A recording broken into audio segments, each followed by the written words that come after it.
Hello and welcome back. Today we've got another £200 worth of 10p's that we're going to hunt through. We're trying to fill up my little collector's book.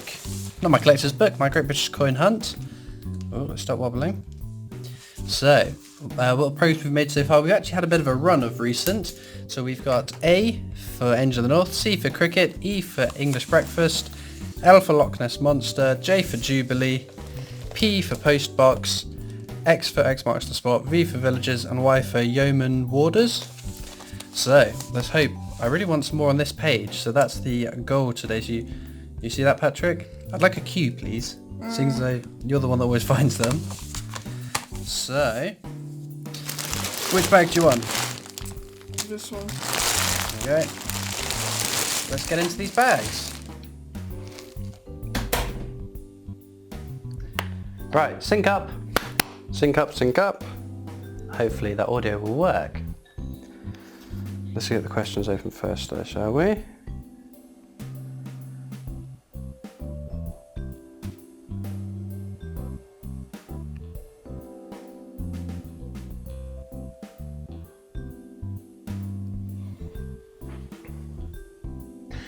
Hello and welcome back. So today I'm answering more of your questions from the giveaway videos. I just want to pause for a moment before I get into them and just thank you for being patient with some of the videos. I've updated my setup, so I've got the new camera, which actually it looks like it's doing really well in this video. And I've got a new microphone, you can see there, so I'm sort of learning the intricacies of that. So the videos aren't amazing at the moment, I'll grant you that, but fingers crossed, a bit of practice, they'll get as good, well they'll get better than what they were, because some of the zooms, some of the details I can get on the coins with this camera are far superior to what I was getting. So bear with me for a little bit longer. Some of the videos next week, the lighting is an awful lot better. And I hope that you'll enjoy it as much as you enjoyed the old videos. So anyway, let's get into the questions. So I've got them on my tablet here.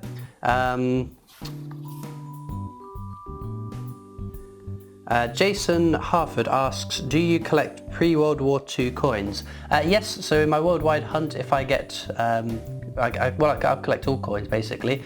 I get a lot of pre-World War II coins in the worldwide hunt, and then I've had a few UK ones, but not that many. But yeah, generally any coin I will collect. Jude Lambert asks, how old are you? Mid-20s. Someone did tell me I was on the downward slope to 30 though, so I was not impressed with that. Next question comes from Andrew Menel, who asks, I have seen souvenir coins on eBay like Big Ben and the Shard. Wouldn't you love those to be released into circulation? So yeah, so I worked with the coin supplier. They've sent me 2 lots of their tokens rather than, they're shaped like 50p's, but they're not actually 50p's. The designs on them are absolutely stunning. So you can go check out that video if you want to see them, or if you already had seen them. But yeah, I really like them. I think they look great in circulation. I really like the fact that some of them were more modern as well. So like the Shard is quite a modern sort of landmark. On the British icons, I think it was Princess Diana, who's the more recent sort of icon that was in that. I do also need to apologise, I'm sort of getting over it. I caught a bit of a cold the last couple of days, so if I sound a bit odd, there's not just the microphone, it's generally because I'm not feeling too great either. Gowser99 asks, what's your favourite design on a foreign coin that you have got? That's a very good question. It's quite tough to answer off the top of my head. I would say I would be tempted with some of the Australian designs, South African designs, just because I like the animals on the coins. I think they look stunning. So I like those ones, but I do like the older coins as well. It's not just about the design. Some of the older ones that like from the mid to late 1800s are pretty awesome. Next question comes from Barry Budget Bet, who asks, what coin holds the most sentimental value in your collection? It's a tough one to say. There's a couple of coins that are special to me. So all the coins that you guys have sent to the PO box are very special to me. It just highlights how amazing you guys are and how great sort of a community we've got on the YouTube, on the Discord. Those of you that email me or send me a message on Discord or tweet at me, and so they are those coins are very special to me. I've had a couple of other coins. So I had I think it's a year 2000 sort of year set. My dad bought for myself and my brother, and I know I've still got my ones somewhere. But I had there was a day I was having a bit of a tough day at work. and one of my colleagues had a Olympic judo, and I've kept that one because that's quite special to me, because I was having a bit of a pants, well, not just a day, but a bit of a pants week, and that really cheered me up.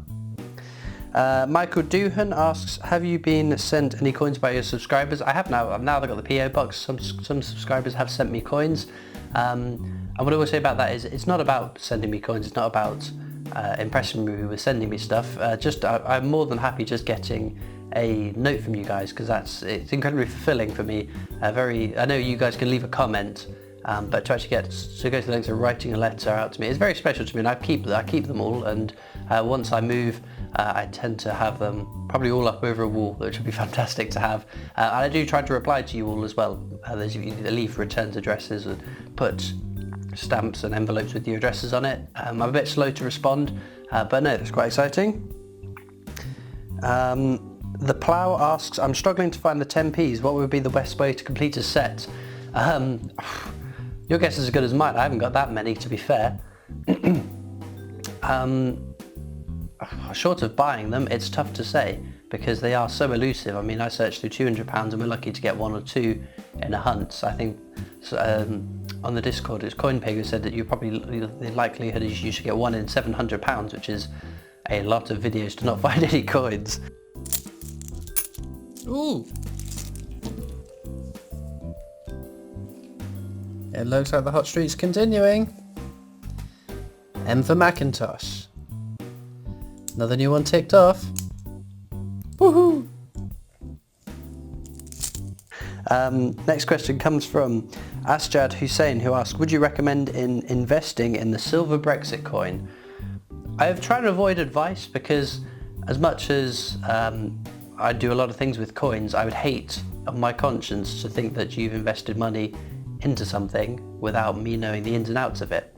What I will say is that the silver coins generally go from the sale price at the Royal Mint, get put onto eBay, and then they go for extraordinary amounts of money in comparison to what they were selling for. Just look at the silver Q sets. They were fairly reasonably priced. I think it was £65–85, and for the 2009 50th anniversary of the 50p, and now they're selling for stupid money, £200–300 on eBay. So potentially, I mean, I wouldn't recommend doing that because you're taking away from collectors like myself. I completely missed it. A bit of a bonehead move, but I mean, if you've got money that you can afford to lose, then why not go for it? It's like with gambling. Gamble what you can afford to lose. Don't gamble any more than you need. But the only thing I would say, my problem with investing in precious metals is that, say something happens and you need access to that money, so your car blows up and you need to get a new car, if you've got the cash in the bank, you can just go to the bank and get your new car. Whereas if you've got it all invested in gold and silver, it means selling that, and then, I don't know, depending on the market price, maybe the market will be lower at that point, you'll actually lose money. It's so complicated, don't ask me, ask a financial advisor. Next question comes from Connor Newman. Regarding 10p's, why are we not getting them? Because they're so low mintage, I think. I imagine we're going to get mintage figures for them also in May, but I think it's going to be around, was it 200,000 of each design, so it's what, 5.2 million or something like that. So not extraordinary, well, 5.2 million is quite high, but individually they're quite low mintages, so that's why we're not getting them. But also, so there's been people saying that post offices are hoarding them, shops are hoarding them, when they're coming in, they're taking the seal bags rather than releasing them into circulation. Next question comes from Liam Waghorn, who asks, have you ever done metal detecting to find old coins? No, I haven't. I did go metal detecting once. I was watching videos on it. I thought it looked quite fun, good idea. So I bought a very cheap metal detector because I thought, if this is rubbish, I don't want to be too much money invested into this. And Patrick and I went out, I think we took my other brother as well, but we didn't find anything. We found a whole load of junk, a couple of modern, really corroded coins, and that was it. But that was that. Ooh! Stonehenge! Wow! Doing well today. Keep racking them up. We'll have the book finished by next week at this rate. Heather Hiller asks, if you could put any historical event on a coin, what or who would it be? I'm trying to think. Maybe Alan Turing? I've always said that Great British bands would be Great British musicians would be a great coin series. So you have your Freddie Mercury, you have David Bowie, and the likes of which is Roger Daltrey. I always get him and Robert Plant mixed up. I think Roger Daltrey's the UK is he the Who? Yeah, Robert Plant. Yeah, Roger Daltrey, Robert Plant. Robert Plant's Led Zeppelin. God, my brain is frazzled. Like I said, I'm full of cold. But brain's not working. Mitch Pugh asks, reckon you'll ever make some of your own merch? I mean, potentially. I've spoken to a couple of people about a Christopher Collects token, and it seems to be something of potential interest. But in terms of other merch, I got things that I'm thinking of. But to be fair, it's the time. Because I've said in previous videos I work full time and this is my hobby, so to then add on potentially another facet of this channel, it would all depend how much I could manage it, I guess. Next question comes from Ross Llewellyn, who asks, if there was a competition to redesign all UK coins, what sort of theme would you submit? I think Great British Counties. Someone said Great British Cities on the Discord, or was it on YouTube vid comments? Can't remember, but any sort of longer series I think would be beneficial because it'd be more coins to collect, like the Great British Coin Hunt with the 10p's.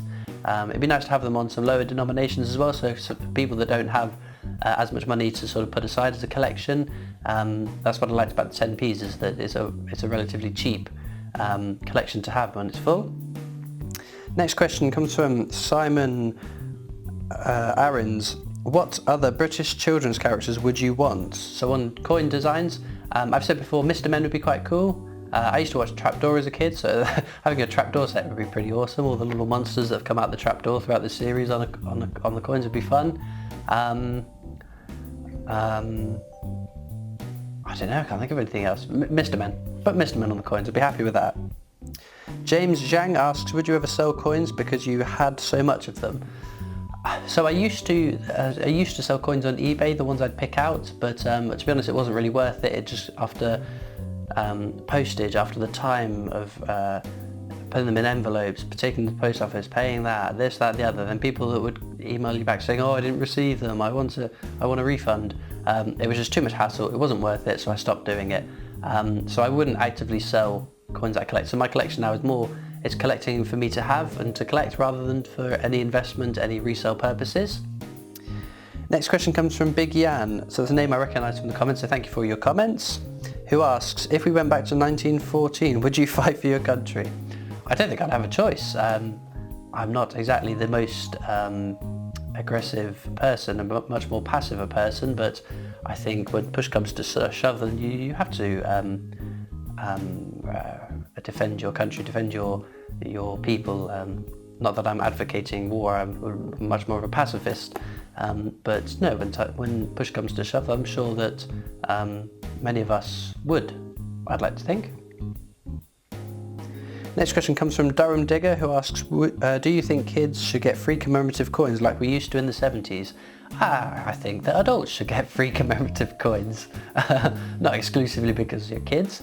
It'd be a good way to get children into collecting though. And I don't see why that would be a negative. Yeah, I guess why not? Definitely.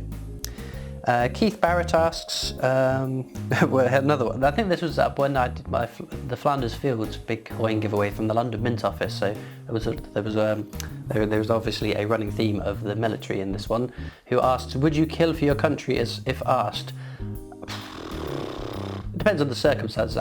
The idea of taking another person's life is so repulsive to me.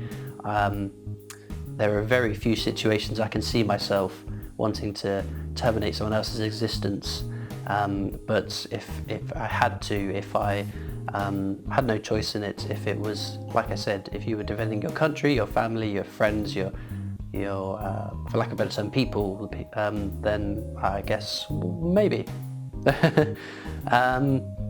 DU7CH137 asks, I notice you handle your coins very well. Have you ever trained as a croupier?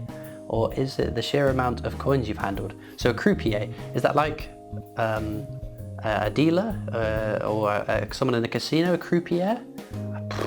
I'm not 100% sure I know what a croupier is.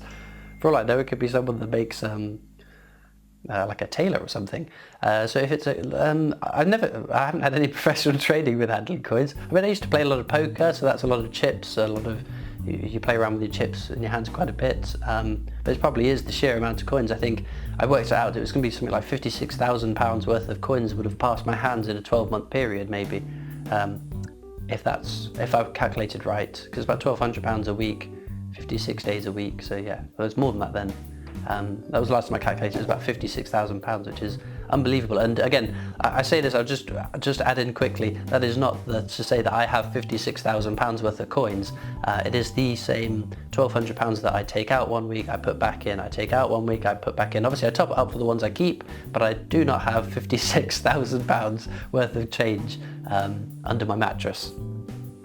Next question comes from Joshua Dawson, who asks, how much is an NIFC shield worth? It's really tough to say because when I found my first one, I tried finding eBay prices and it was so tough trying to find one that's been taken out of the set and then put into circulation and then to be resold.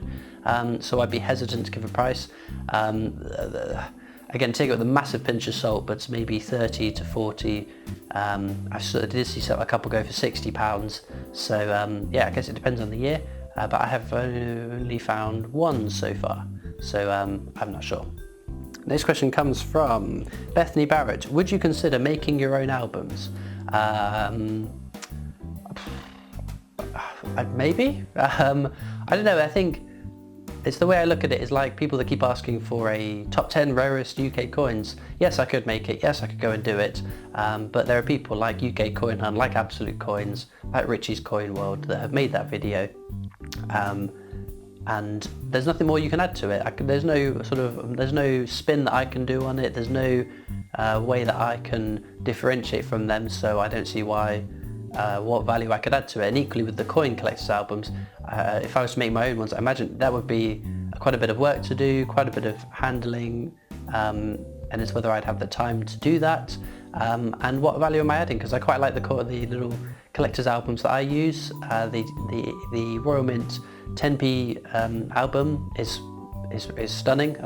Could you improve on that? I don't know. They have released their 50p albums, I think, and £2 albums as well. I'm not a massive fan of them, just because every year that they add new ones, it makes me wonder, we'll have to buy a new album, we'll have to keep buying supplement pages, things like that. That's why I like the collector's albums that I get. Next question comes from Andrew Herring, who asks, what's the weirdest coin you have? So I have had this question a couple of times, and it's tough to say because I don't really know what you mean by weird coin. The weirdest find, so is that something that you weren't expecting to find? Like when I found a East Caribbean Territories $1 in a 50p bag, that was a bit weird. Is it like a weird shape? Because I've had petal shaped, I've had square shaped coins, and they look pretty cool. So I'm not 100% sure what you mean by weirdest coins. Next question comes from Ryan Goody, who asks, what's your favourite food? Again, as I said before, I'm not fussy with food at all. Actually, that's Ryan, so he's one of the mods on the Discord, so hello to you. And thank you for your work on the Discord server. I'm not very picky with food. I'm not a massive fan of seafood, fish, mussels, things like that. I like prawns though. But it's something I will try from time to time just to check, your taste changes. So I'm open to trying different foods, different things. I'm a sucker for Italian, so pizza, pasta, crumbs, anything. I'm really not fussy with food. I will eat whatever gets put in front of me. We'll go for one more question. That question is from Tony Dunnett, who asks, do you do date runs? So I do have date runs now. I didn't always do them, but people kept asking, do you do 50p date runs? Do you do £2 date runs? So one of the videos I took out all the different dates, put them in, got all the dates, apart from the obviously proof ones, non-circulated ones. And actually, I'll give you a little hint. Next week, I've managed to get some old coins from the bank, and holy Toledo, it is. All the other times that I've got coins from the bank, I haven't looked at them. but they said it was these are quite shiny, so I had to take a peek, and wow, you will like that video.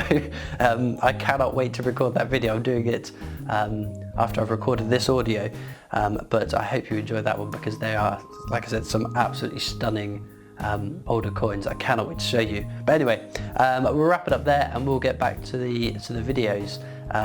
So like I said, thank you for bearing with me with the quality of some of the videos. So some of the videos are pre-recorded before I got the camera on the old, using my phone. Just a bit of background on why I've changed over. Like I said, I can get more detail on this camera, but using my phone is just such a massive pain for me. Being able to use this camera on my new laptop, So for another week, we've at least found a couple of them. Oh, what's that one? Is that nothing? It's a 10p. Very good. So, I got the letter S for Stonehenge, which whilst we were at the Royal Mint, completely forgot what S was. Couldn't recall it. And M for Macintosh. Not my most favourite design, but it does look a lot nicer in person actually. I've got Macintosh. Yeah, Patrick got this one at the Royal Mint when we were up there. I thought it was Mafia because of the design. But yeah, and Patrick got a bunch. Look at the state of that. What on earth happened to you? A cool Danish one, 2 krona. St. German's Cathedral. Isle of Man. Very cool. And a Croatian 2 kuna with a tuna fish on the back. And I got the tomatoes from Guernsey. 1 something from the United Arab Emirates. And a Jersey 10p. 2012. Which is cool. But let's get the new ones into the book. Macintosh. Yeah. So, I told you S was on that page. yeah, so we've at least got one more for this page. It doesn't look as empty. And there we go. So we're making progress. That's what, 3, 4, 5, 6, 7, 8, 9, 10, 11 out of 26 now. We are slowly getting there. So, all that leaves me to do is thank you so much for watching. I hope you enjoyed, and I'll see you next time. Bye.